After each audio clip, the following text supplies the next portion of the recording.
It's December 22nd, Christmas is nearly upon us, and it's time to take a look at a Santa who fights for our right to Christmas party. No, I am not proud of myself for that one.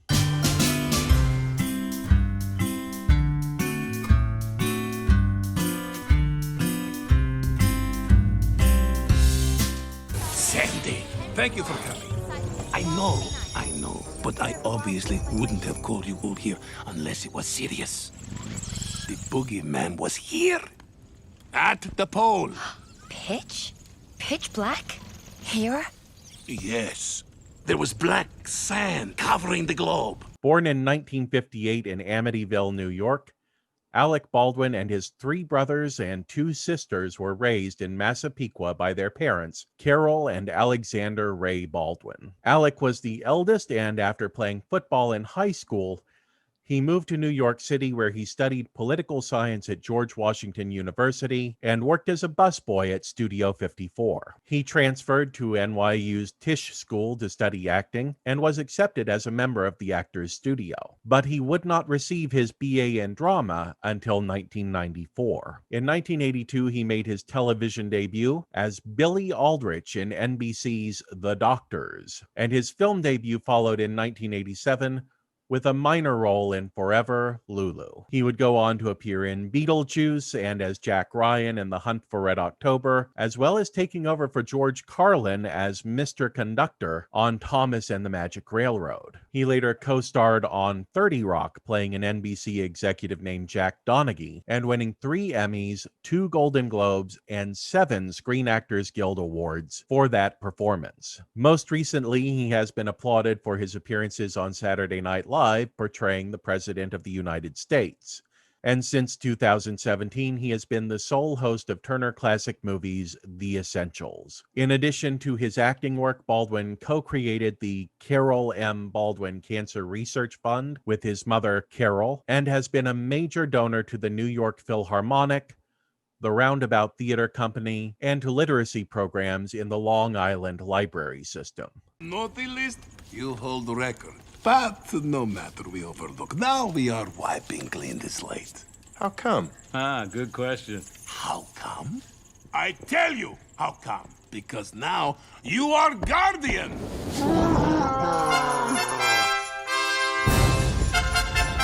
2012's Rise of the Guardians was directed by Peter Ramsey and written by David Lindsay-Abaire, based on the books by William Joyce. It was the last of the DreamWorks animation films to be released under their distribution deal with Paramount. Peter Ramsey had previously been a storyboard artist and a second-unit director, and had been working as a story artist on several DreamWorks animation features when he was tapped to direct Guardians, making him the first African-American to direct a major studio, big-budget CGI film. He would go on to direct a little movie you might have heard of called 2019's Academy Award for Best Animated Feature, Spider-Man Into the Spider-Verse. David Lindsay-Abaire made his name originally as a playwright, debuting his second off-Broadway play and first major theatrical success, Buddy Mears, in 1998. He went on to write more plays, including Kimberly Akimbo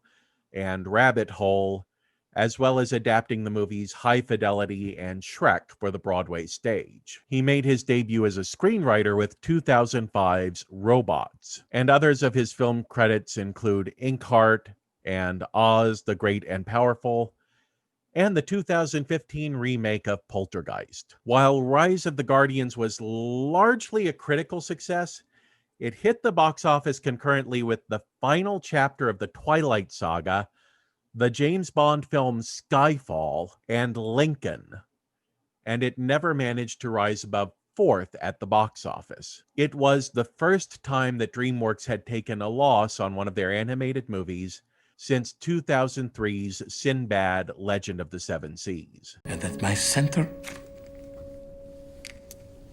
There's a tiny wooden baby. look closer. What do you see?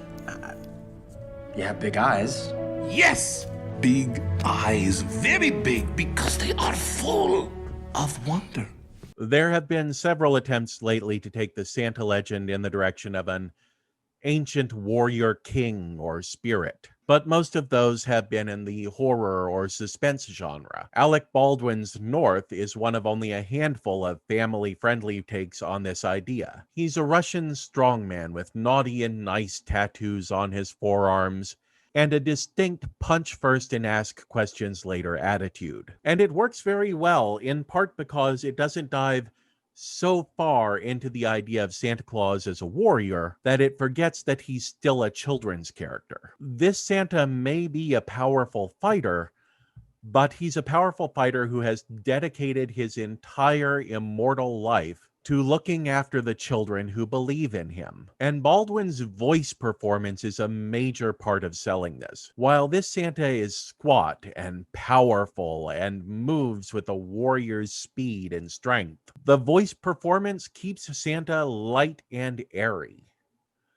The business may be rough, but the attitude is still one filled with childlike wonder.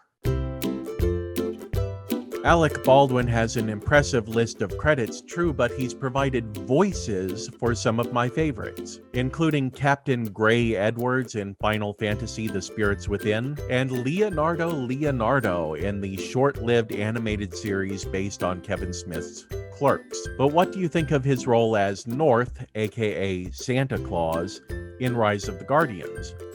That's what the comments section is down there for. And if you're looking at this video and thinking, hey, I like this video and I'd kind of like to stick around, well, that's what all the rest of those buttons are for. You can find the like or dislike button. You can find the subscribe button. There's even a button there that has a bell on it. If you click that, you can get notifications of future videos. You can also find me on Twitter as @DoctorWho, and there's even a Patreon link down there in the description below. Until next time, watch like it means something.